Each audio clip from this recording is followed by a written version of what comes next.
எப்படின்னா கிட்டத்தட்ட எனக்கு டக்குனு ஞாபகம் வந்துச்சு. இளையராஜாவை அறிமுகப்படுத்தும் போது யுவன் சங்கர் ராஜாவின் தந்தை அப்படின்னு அறிமுகப்படுத்துற மாதிரி இருந்துச்சு அவர் அறிமுகப்படுத்தினது. ஸ்டாலின் ஏன் இந்தியாவின் பிரதமராக கூடாது, மண்டை மேல இருக்கிற கொண்டைய மறைக்க வந்துட்டீங்களாங்கிற மாதிரியே. ஏன்னா எல்லாருக்கும் ஒரே மாதிரி எழுதி கொடுத்தாரு அமித்ஷா. இது வட இந்தியாவில் பாஜகவிற்கு மிகப்பெரிய பின்னடைவை கொடுக்கும். இந்த வலதுசாரி மனநிலை அதிகரித்ததுக்கு திமுக காரணம். ஹவா ஹவா ஹவா அந்த ஒரு வாரம் இதான் ஏக்கு தோத்தியும் ஒழிக்கும். அவங்க ஒரு பெரிய எப்படா சிவன் கோயிலை இடித்த ஒரு பெண்மணி இந்துக்களின் காவலராக இருக்க முடியும்? எல்லா இந்துக்களும் அர்ச்சகராகலாம்னு ஒரு சட்டம் கொண்டு வரார் கலைஞர். எல்லா சாதியும் வேண்டாம், எல்லா இந்துக்களும் வைப்போம், அப்படித்தானே? கதிர் ஆர்எஸ் அப்படிங்கிற மனிதரை இன்னைக்கு தான் நான் முதல் நாளாக பார்க்குறேன். மேபி எங்கேயாவது பொதுவெளியில் பார்த்துருக்கலாம். இருவரும் கருத்தியல் காதலர்கள், ரெண்டு பேரும் திராவிட கருத்தியலை நகர்கிறோம். பார்த்துக்கிட்டதில்லை, இன்னைக்கு தான் அந்த வாய்ப்பு கிடைச்சது. ஸோ அதற்காகவே இந்த தினத்திற்கு கூடுதலாக நன்றி. ஒரு மிக முக்கியமான ஒரு பணியை செய்திருக்கிறார், அதற்கு வாழ்த்துக்கள். ஆனால் இப்போ இதெல்லாம் பேசுபொருள் ஆகாது. நாளை புத்தகம் எனக்கு ஒரு புத்தகம் எடுத்து கொடுங்க தோழர், மலையாள புத்தகம். நாளை காலையில் என்ன ஆகும்னா, பார்த்தீர்களா வந்தேரி கூட்டத்தை? நாங்கள் சொல்லலையா இவங்கெல்லாம் வந்தேரிகள், மலையாளிகள், தெலுங்கர்கள் பார்த்தீர்களா அப்படின்னு சொல்லி இந்த புத்தகத்துக்கு பக்கத்தில் இருக்கிற மலையாள லெட்டர்லாம் போட்டு இது மலையாளமாக தெலுங்கானே தெரியாமல் நாளைக்கு 4 பேர் திட்டுவான். அதெல்லாம் வாங்கிக்கணும் கதிர். அதற்கு சேர்த்து வாழ்த்துக்களை சொல்லிட்டு முக்கியமாக இருக்கக்கூடிய நண்பர்கள் ஆளுமைகளை பற்றி பேசணும். நான் உள்ளபடியே வந்தது இங்கே இருக்கக்கூடிய நண்பர்களுடைய பேச்சுக்களை கேட்கறதுக்கு. மிக முக்கியமாக நண்பர் கோவிலின் உள்ளிட்டவருடைய பேச்சுக்களை கேட்கலான்னு வந்தேன். அவர் ஐ எம் சஃபரிங் ஃப்ரம் ஃபீவர்னு அங்கே உட்காந்துட்டாரு. தட் மீன்ஸ் அவருக்கு எக்ஸிட் போல் முடிவுகள் வருகிறது. அந்த பணிகள் அவருக்கு ஐடி பணிகள் நிறைய இருக்குது, தகவல் தொழில்நுட்ப பணிகளையும் செய்கிறாரு. அதனால் அங்கே இருக்கிறாரு. நான் அவர் ஒரு தகவல் களஞ்சியம் கோவிலினிலாம். நீங்கள் எதை கேட்டாலும் இந்த கம்ப்யூட்டர் ஜி டிக் அப்படின்னு தட்டணும்னா ஒன்று வரும். இப்போ இங்கே கூட டக்குன்னு அவருக்கு ஒன்று மறந்துடுச்சு பாருங்க. அதாவது இந்திராவின் மருமகளே, இந்தியாவின் திருமலைன்னு மறந்துச்சுன்னா அங்கேருந்து சவுண்டு வரும். அவரால் இருக்க முடியாது. அவர் எந்த வேலையில் இருந்தாலும் நாங்கள் உன்னை பாதியில் விட்டோம்னா அவர் மீதியை சொல்லுவார். அவருக்கு வாழ்த்துக்கள். அது மாதிரி கவிதா பாரதி அவர்கள் தோழர், அது பெருமை. இவன் தந்தை, அது என்ன திருக்குறள் தோழர், தந்தை மகனுக்கு ஆற்றுக்கு உதவிங்கிற மாதிரி மகனுடைய பேரை சொல்லி சொல்லும்போது ஒரு பெருமை இருக்குல்ல. அந்த மாதிரி நம்ம நண்பர் சொன்னார். எப்படின்னா கிட்டத்தட்ட எனக்கு டக்குன்னு ஞாபகம் வந்துச்சு. இளையராஜாவை அறிமுகப்படுத்தும் போது யுவன் சங்கர் ராஜாவின் தந்தை அப்படின்னு அறிமுகப்படுத்துற மாதிரி இருந்துச்சு அவர் அறிமுகப்படுத்தினது. இளம் குந்தவையின் தந்தைனாரு. அவர் பல படங்களில் நடிச்சிருக்கிறார், திரைப்பட நடிகர். குறிப்பாக ராட்சசியில அவர் வந்து நடித்த நடிப்பு. அப்புறம் அவரும் நானும் சேர்ந்து ஒரு படம் நடிச்சிருக்கோம். இதெல்லாம் இங்கே பதிவு பண்ணணும். அது வந்து இப்போ விரைவில் வெளிவர இருக்குது. சலூன் அப்படின்னு ஒரு திரைப்படம், அதுலேயும் ரொம்ப பிரமாதமாக நடிச்சிருந்தாரு. ஸோ ஒரு இடதுசாரி சிந்தனையால நிறைய வாசிக்கக்கூடியவர், ரொம்ப ஷார்ப்பாக எழுதுவார் சமூக வலைதளங்களில். ஆனால் அதுக்கு வந்து சங்கிகள் கூட்டம் அப்படி கதவும். அவர் போடுற சில பதிவுகள் ஒன்றும் நச்சுன்னு இருக்கும். அந்த மாதிரி எஸ் உமாபதி அவர்கள்.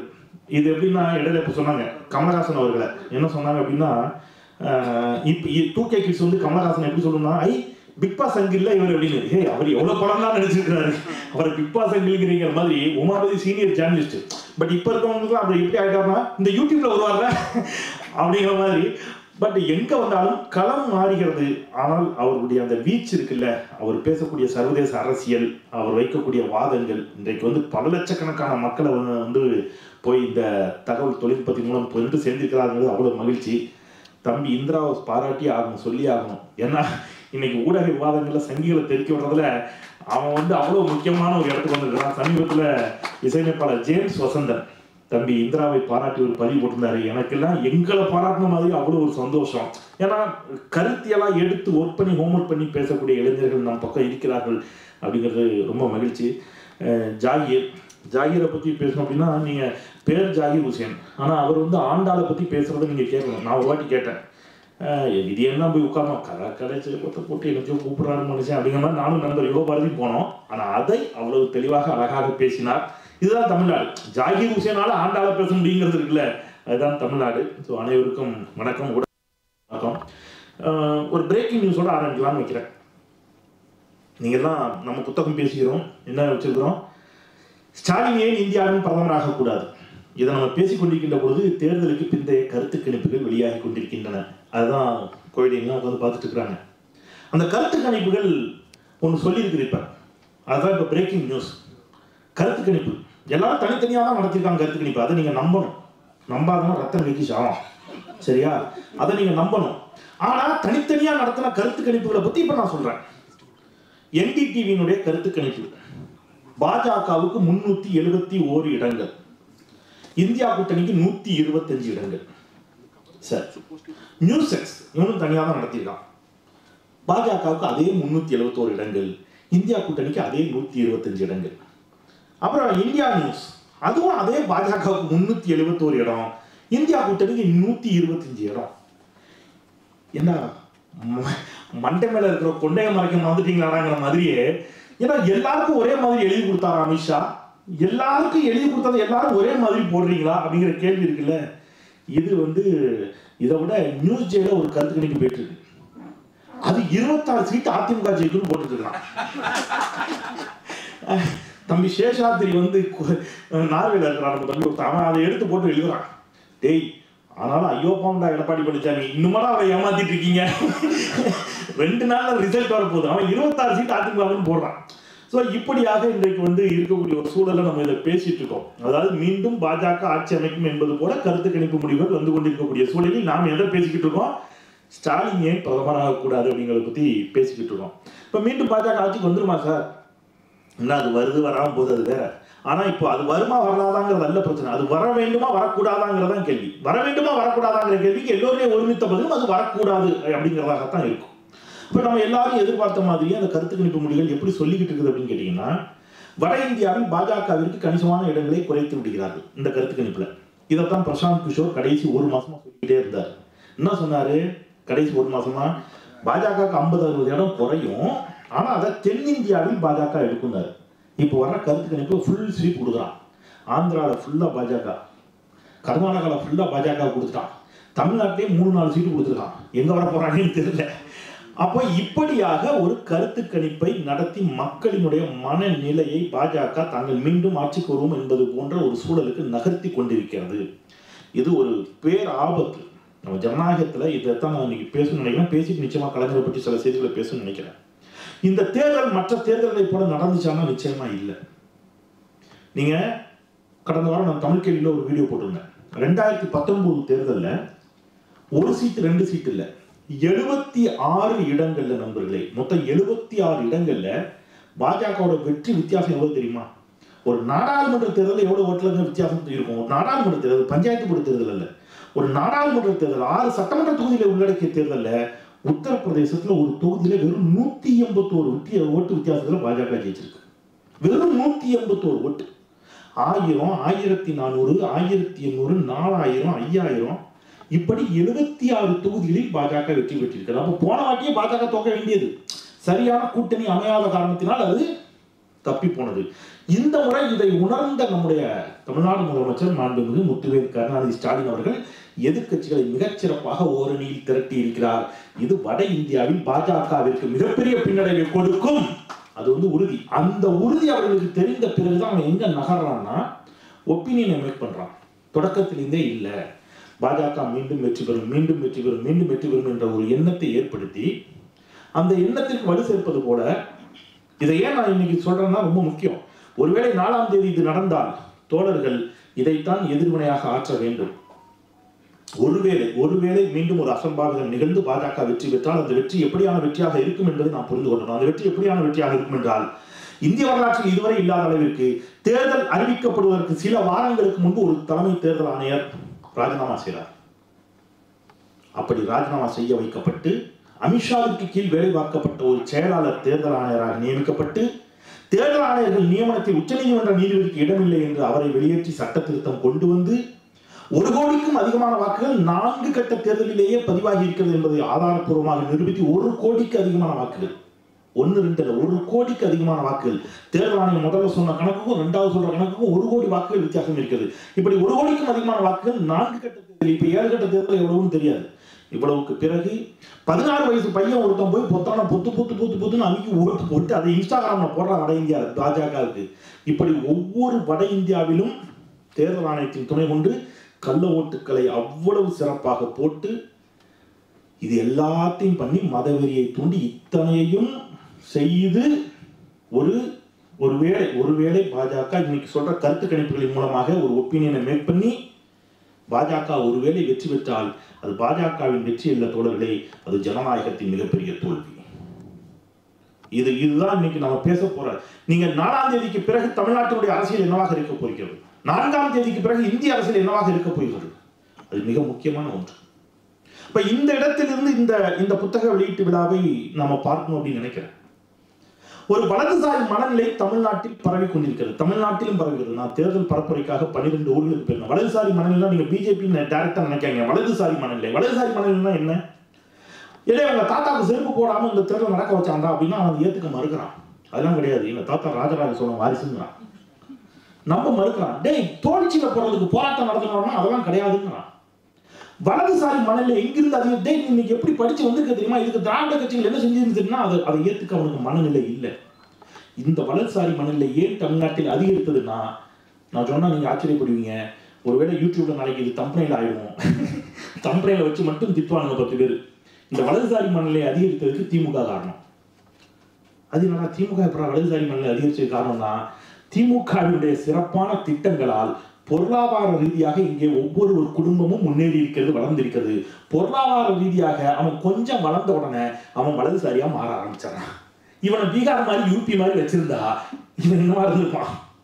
அப்ப இந்த அரசு போட்ட திட்டங்கள் எங்க மாத்திச்சு அப்படிங்கறத மட்டும் நான் 5 நிமிடங்கள் பேசிட்டு விடைபெற்று செல்கிறேன். நீங்க 1970களில் நான் தென் மாவட்டம் வள்ளியூர் நண்பர்களுக்கு தெரிஞ்சிருக்கும். அங்கெல்லாம் பார்த்தீங்கன்னா நிறைய பேர் பாம்பேக்கு வேலைக்கு போகிறேன், பாம்பேக்காரர் வீடு எல்லாமே சொல்லுவாங்க, பாம்பேம்பாங்க. இப்போ மும்பை, பாம்பேலேருந்து வேலைக்கு போயிட்டு லீவுக்கு வர்றவங்க வீட்டில் என்ன நடக்கும்னு கேட்டிங்கன்னா ஒரு பெரிய டேப் ரிகார்டர் வச்சுருப்பாங்க.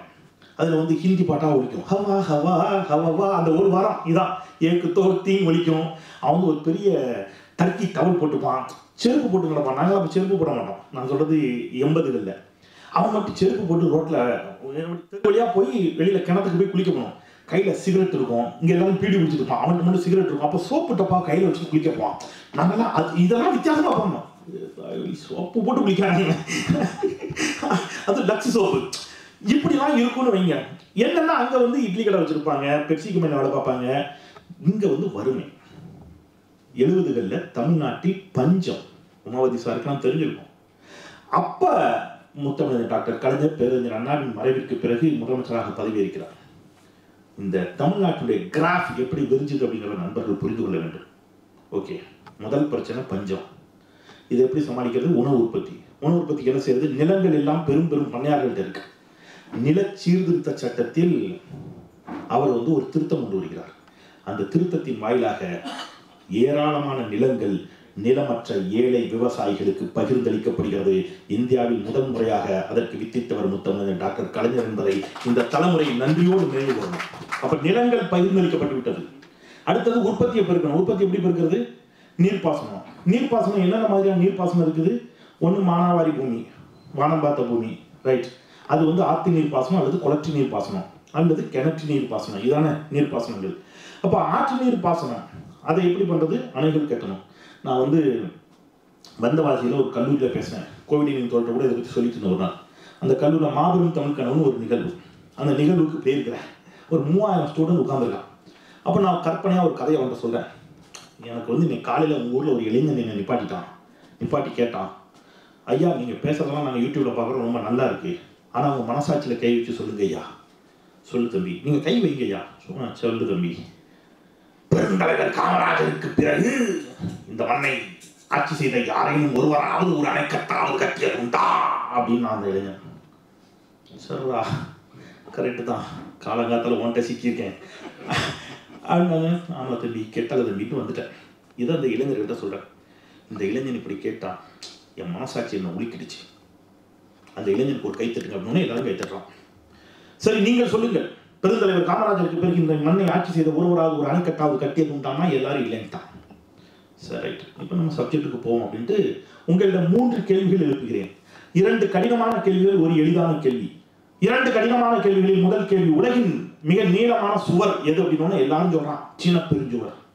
உலகின் உயரமான கட்டிடம் எது அப்படின்னு எல்லாருக்கும் பதில் வருது, புர்ஜ் கலீஃபா. சரி, இப்போ சொல்லுங்க, மோர்தானா எந்த நாட்டின் தலைநகர்? Pin drop silent. ஏன்னா 2 கஷ்டமான கேள்விக்கு பதில் சொல்லி ஒரு ஈஸியான கேள்விக்கு பதில் தெரியல அப்படின்னா பேராசிரியர்கள்லாம் முன்னாடி உட்காந்துருக்காங்க. பேராசிரியர்களுக்கு தெரிந்தால் கூட சொல்லலாம், மோர்தானா எந்த நாட்டின் தலைநகர்? எல்லாம் பின்ட்ராப் சைலண்ட், அவங்களுக்கும் தெரியல. அடுத்து சொல்றேன், அது தலைநகர் அல்ல, அது ஒரு அணை. அந்த அணை எந்த நாட்டில் இருக்கிறது தெரியுமா? Pin drop silent. இந்தியாவில் தாண்டா இருக்கு. இந்தியாவில் எந்த மாநிலத்தில் இருக்கு தெரியுமா? தமிழ்நாட்டில் தான் இருக்கு. தமிழ்நாட்டில் எந்த ஊர்ல இருக்கு தெரியுமாடா? எந்த மாவட்டத்தில் இருக்கு தெரியுமாடா? தெரியல. உங்க வேலூர் மாவட்டத்தில் தாண்டா இருக்குது அந்த அணைக்கட்டு. அதை கட்டியவர் யார் தெரியுமான்னு கேட்டேன். இங்கதான் ட்விஸ்ட். காமராஜர் தான். அவனை பொறுத்தளவுல காமராஜருக்கு யார் அணை கட்டுறது என்ன ஆயிடுச்சு? பிக்ஸ் ஆயிடுச்சு. இல்லடா, அந்த அணைக்கட்டை கட்டியவர் முத்தமிழர் டாக்டர் கலைஞர். கிட்டத்தட்ட 7000 ஏக்கர் பாசன வசதி வரக்கூடிய மோதான அணைக்கட்டு உன் மாவட்டத்தில் இருக்கிறது. அதை பற்றி உனக்கு தெரியவில்லை. ஒரு அணை கட்டியிருப்பார் சார். 42 அணைக்கட்டிகளை கட்டியவர் முத்தமிழர் டாக்டர் கலைஞர். இப்ப இதை நன்றியோட நினைவு சொல்லணும். இப்ப இவனுக்கு தெரியல. அப்ப அவன் மாவட்டத்தில் இருக்கிற அணையே அவனுக்கு என்ன செய்யல, தெரியல அப்படின்னு சொன்னா, அப்போ அணைக்கட்டுகள் இப்போ நிலங்களை பிரிச்சு கொடுத்தாச்சு, அணைக்கட்டுகளை கட்டியாச்சு, நீர்ப்பாசன வசதி ஏற்படுத்தி கொடுக்கிறாரு. ரைட். ஆற்று நீர் பாசன வசதி இல்லாத பகுதிகள் என்ன செய்யறது? கிணற்று நீர் பாசனம் தான் இருக்குது. அதுக்கு மோட்டர் வேணும், மின்சாரம் வேணும், இலவச மின்சாரம். உற்பத்தி பெருகிடுச்சு. இந்த உற்பத்தி எப்படி டிஸ்ட்ரிபியூட் பண்றது? கீழே போய் டிஸ்ட்ரிபியூட் பண்ணணும்ல, எப்படி பண்றது? அப்போ அவன் வச்சதுதான் விலை. ஏதாவது மார்க்கெட் வச்சது விலைனாயிடும். அப்போ தமிழ்நாடு நுகர்பொருள் வாணிப கழகம் என்ற ஒன்றை உருவாக்கி இன்னைக்கு ஊருக்கு ஊர் ரேஷன் கடை நிறுவப்பட்டிருக்கிறது. வட இந்தியர்கள் கூட இங்கே ரேஷன் கடைகளில் அரிசி வாங்கி செல்கிறார்கள் என்று சொன்னால் நன்றியோடு இந்த தலைமுறைக்கு நாம் சொல்ல வேண்டும். தமிழ்நாடு நுகர்பொருள் வாணிப கழகத்தை உருவாக்கியவர் முத்தமிழர் டாக்டர் கலைஞர். தெரியல. போன வாரம் மாஞ்சோலையிலிருந்து ஒரு தோழர் பேசினார். எனக்கே அந்த தகவல் புதிதாக இருந்துச்சு. லெனின் போன்ற தோழர்கள் கண்டிப்பாக அந்த தகவல் தெரிஞ்சிருக்கு. எனக்கு உள்ளபடியே அன்னைக்கு தான் அந்த தகவல் தெரிஞ்சது, புதிய தகவல். மாஞ்சோலை தேயிலை தோட்டம் தெரியும் உங்களுக்குலாம். அது வந்து லீஸுக்கு விட்டுருந்தாங்க. இப்போ அந்த லீஸ் முடிய போது அந்த பிரச்சனை அங்கே போயிட்டு இருக்குது. அப்போ அந்த தோழர் சொன்னார், ஐயா நான் ஒரு ஐடியா சொல்கிறேன், கலைஞர் இதை ரொம்ப புத்திசாலித்தனமாக ஒன்று செஞ்சாரியா அப்போ அப்படின்னாரு. என்னங்க செஞ்சார்? அது மாதிரி செய்யலாம்னாரு. நம்முடைய சாஸ்திரி சிரிமாவோ ஒப்பந்தத்தின்படி மலையக தமிழர்கள் அங்கிருந்து பல்லாயிரக்கணக்கான பேர் இலங்கையிலிருந்து வெளியேற்றப்படுறான். அவன் எல்லாம் தேயிலை தோட்ட தொழிலாளர்கள். அவன் எல்லாம் இந்தியாவுக்கு அனுப்பணும்னு முடிவு பண்ணா சரி, இந்தியானா எங்க தமிழ்நாட்டுக்கு தான் வரணும். பல்லாயிரக்கணக்கான தேயிலை தோட்ட தொழிலாளர்கள் தமிழ்நாட்டுக்கு வருகிறார்கள். நல்ல கவனிக்க தோழர்களே. இப்ப இவனெல்லாம் வேலையில் அக்கௌண்டேட் பண்ணணும். என்ன வேலை கொடுக்குறது? அவன் அகதி இல்லை. அவன் இங்க உள்ள பூர்வகுடி மக்கள். அவன் அகதி மூலமா வைக்க முடியாது. அவனுக்கு என்ன வேலை தெரியும்னா தேயிலை தோட்ட வேலை மட்டும்தான் தெரியும். இன்னைக்கு டேங் டீ அப்படின்னு நம்ம எல்லாம் கேள்விப்பட்டிருக்கோம் இல்லையா? தமிழ்நாடு தேயிலை தோட்ட கழகம், தமிழ்நாடு தேயிலை தோட்ட கழகம் என்ற ஒன்றை உருவாக்கி அங்கிருந்து வந்த மலையக தமிழர்கள் அத்தனை பேரும் அதில் வேலையில் அமர்த்தப்பட்டிருக்கிறார்கள். கலைஞர் கொண்டு வந்த திட்டத்தை நீங்க யோசிச்சு பாருங்க. ஆனா ஈழத்தமிழர்களுக்கு நீ என்ன செஞ்சீங்க? இங்க இலங்கை தமிழர்களுக்கு இவ்வளவு திட்டம் போட்டிருக்கு. முந்தா நாள் எனக்கு ஒரு புதிய செய்தி கிடைச்சது. எனக்கு புதிய செய்தி, மேபி மற்ற சீனியர் தோழர்களுக்கு தெரிஞ்சிருக்கலாம். ஆனா நம்ம இதை கொண்டு போய் சேர்க்கணும். ஈழத்தமிழர்களுக்கு இங்க இடஒதுக்கீடு இருந்திருக்கிறது. ரொம்ப ஆச்சரியமா இருந்துச்சு. ஈழத்தமிழர்களுக்கு இடஒதுக்கீடு இருந்துச்சு.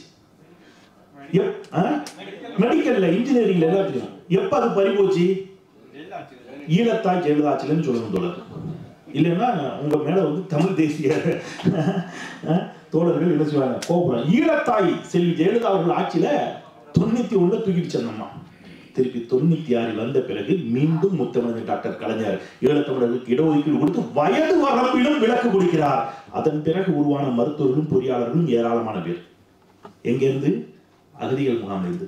இன்னைக்கு அகதிகள் முகாம்ங்கிற பேர் கூட இருக்கக்கூடாதுன்னு சொல்லி இலங்கை தமிழர் நலவாழ்வு முகாம் என்று நம்முடைய முத்துவேல் கருணாநிதி ஸ்டாலின் மாற்றி இருக்கிறார். அப்ப ஈழத்தமிழர்களுக்கு கூட செஞ்சிருக்காரு, விவசாயிகளுக்கு கூட செஞ்சிருக்கிறார், ஈழத்தமிழர்களுக்கு கூட செஞ்சிருக்கிறாரு. கடைசியாக வந்து நிற்கிறான் ஹிந்து விரோதி. எனக்கு ரொம்ப ஆச்சரியம். டிவிஎஸ் தெரியும், டிவிஎஸ் குடும்பம் உங்களுக்கு. அந்த டிவிஎஸ் குடும்பத்தில் திருக்குறுங்குடி நல்லை மாவட்டத்தில் இருக்கிற ஊர், எங்கள் வள்ளியூர் பக்கம் இருக்குது. திருக்குறுங்குடி அது ஒரு பெரிய வைணவ தலம், பிரமாதமான கோயில். அந்த கோயிலுக்குள்ள ஒரு சிவத்தலம் இருக்கிறது. சிவனுக்குன்னு ஒரு சன்னதி இருந்துச்சுங்க. 2005 ஜெயலலிதா என்ன பண்ணாங்க, அந்த சிவன் கோயிலை மொத்தமாக இடிச்சிட்டாங்க. அந்த கோயிலே இல்லை. ஒரு கோயிலுக்குள்ள இருந்த சிவன் சன்னதி முற்றிலுமாக இடிக்கப்படுகிறது. ஜெயலலிதா யார்? இந்துக்களின் காவலர். எப்படா சிவன் கோயிலை இடித்த ஒரு பெண்மணி இந்துக்களின் காவலராக இருக்க முடியும்? பதிலே வராது. ஆடு கோழி பலியிட தடை சட்டம். நான் இங்க இருக்கிறவங்களுக்கு அதை நேரடியாக உணர்ந்துக்க மாட்டேங்க. நான் நேரடி சாட்சி. எங்க ஊர் பக்கம் சிறுமலஞ்சி ஒத்தப்பன சொடலமாடசாமின்னு ஒரு கோயில் இருக்கு. கிட்டத்தட்ட ஒரு 2000 கிடா வெட்டுவோம் அந்த கொடானிக்கு மட்டும். சாமி வந்து மயானத்துக்கு போயிட்டு வருவாரு. மயானத்துக்கு போயிட்டு வந்தோடனே கிடாவை வந்து கழுத்துல வெட்ட மாட்டாங்க, குறுக்கு வெட்ட அங்கே வெட்டுவாங்க. வெட்டி அது உள்ள ஒரு பழம் போடுவாங்க. சாமி வந்து ரத்தம் குடிச்சு பழத்தை தின்னு விடிய சாமி ஆடுவார். சரியா? அன்னைக்கு ஒரு வாரத்துக்கு முன்னாடி இந்த சட்டம் வருது. ஒரு வாரத்துக்கு முன்னாடி அந்த ஊரே பதட்டமா இருந்துச்சு. எல்லாருக்கும் கிடா வெட்டலைன்னா ஊருக்கு ஏதாவது ஆயிரும்னு பதட்டம். ஆடுகோழி பள்ளியில தடை சட்டம் போட்ட செல்வி ஜெயலலிதா அவர்கள் இந்துக்களின் பாதுகாவலர். தீபாவளி தினத்தோடு காஞ்சி சங்கராச்சாரியரை கைது செய்தவர் செல்வி ஜெயலலிதா அவர்கள் இந்துக்களின் பாதுகாவலர். அப்படியே கட் பண்ணி இந்த பக்கம் வாங்க. கிராம கோயில் பூசாரிகளுக்குன்னு ஒரு நல வாரியத்தை உருவாக்கி இருக்கிறார் கலைஞர். அதுல இருக்கிற திட்டம் மட்டுமே அவ்வளவு. கிராம கோயில் பூசாரிகள் நல வாரியத்தில் அவங்க குடும்பத்துக்கு, அவங்க பிள்ளைங்களுக்கு பென்ஷன், மாத உதவித்தொகை, கல்வி உதவித்தொகை, கண் அறுவை சிகிச்சை, அவ்வளவு திட்டம். எல்லாருக்கும் தெரிஞ்ச ஓடாத திருவாரூர் தேரை ஓட வைத்ததில் தொடங்கி ஒவ்வொரு கோயிலுக்கும் நடத்தின குடமுழுக்குல இருந்து இப்ப நீங்க யோசிச்சு பாருங்க. எல்லா இந்துக்களும் அர்ச்சகராகலாம்னு ஒரு சட்டம் கொண்டு வரார் கலைஞர். எல்லா சாதியும் வேண்டாம், எல்லா இந்துக்களும் வைப்போம், அப்படித்தானே? எல்லா ஹிந்துவும் கோயிலுக்குள்ள போய் அர்ச்சனை செய்யலாம், சாமி கும்பிடலாம்னு சொல்ற கலைஞர் ஹிந்துக்களின் விரோதி. கோயிலை இடிச்ச ஜெயலலிதா ஹிந்துக்களின் பாதுகாவலர் என்று சொன்னால் ஜெயலலிதாவுக்கும் கலைஞருக்கும் இருக்கக்கூடிய, மீண்டும் ஒரு முறை கவனமாக வாங்கிக்க அந்த வார்த்தையை, ஜெயலலிதாவுக்கும் கலைஞருக்கும் இருக்கக்கூடிய அந்த நூலிலை வேறுபாட்டை தவிர வேறு என்ன பாவம் செய்தார் கலைஞர்? அப்ப இந்த தலைமுறைக்கு இது தெரியவே இல்லை. ஆஷுஷன் பேசுறது நம்ம நிறைய இருக்கு. டைடல் பார்க்ல ஆரம்பிச்சு இது ஒன்னொன்னுக்கு பின்னாடி ஒரு ஹிஸ்டரி இருக்கு. நீங்க ஏன் தமிழ்நாடு குடிநீர் வடிகால் வாரியம் அமைக்கப்பட்டுச்சுன்னா அதுக்கு ஒரு வரலாறு இருக்கு.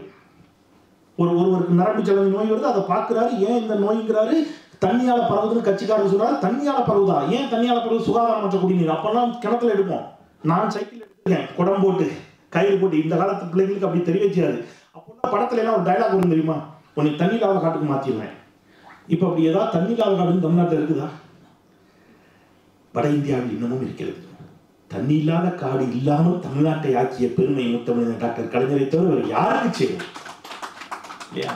அப்போ அடுக்கணும்னா என்கிட்ட ஒரு அதிமுக நண்பர் பேசும்போது சொன்னார், நீங்க என்ன திமுக கார மாதிரி பேசுறீங்க, ஏன் அதிமுக எதுவுமே செய்யலையா? ஒரு வெள்ளை பேப்பருக்கு முன்னாடி வச்சேன். நானும் ஒரு வெள்ளை பேப்பர் எடுத்துக்கிட்டேன். என் அலுவலகத்தில் வந்திருந்தார்.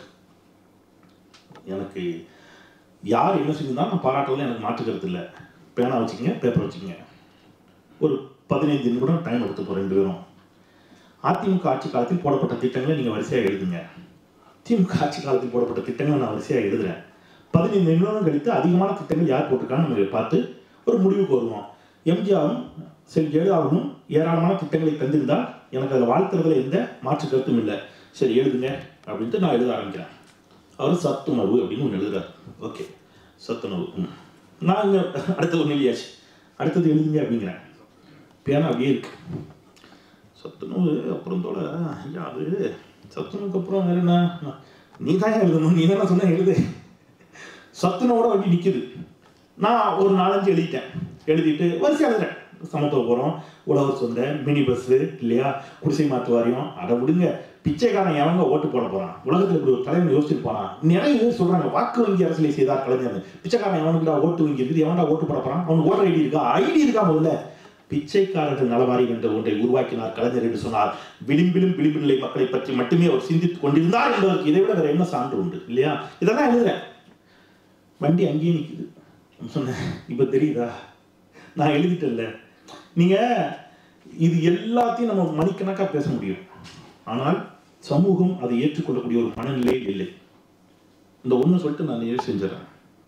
என்னவா இருக்கு அப்படின்னு கேட்டீங்கன்னா, அவனுக்கு ஒரு மூட்டை தூக்குற தொழிலாளி அல்ல ஒரு செருப்பு தைக்கிற தொழிலாளி, செருப்பு தைச்சு சாப்பிட்டாலும் நான் உழைச்சி சாப்பிட்றேன்.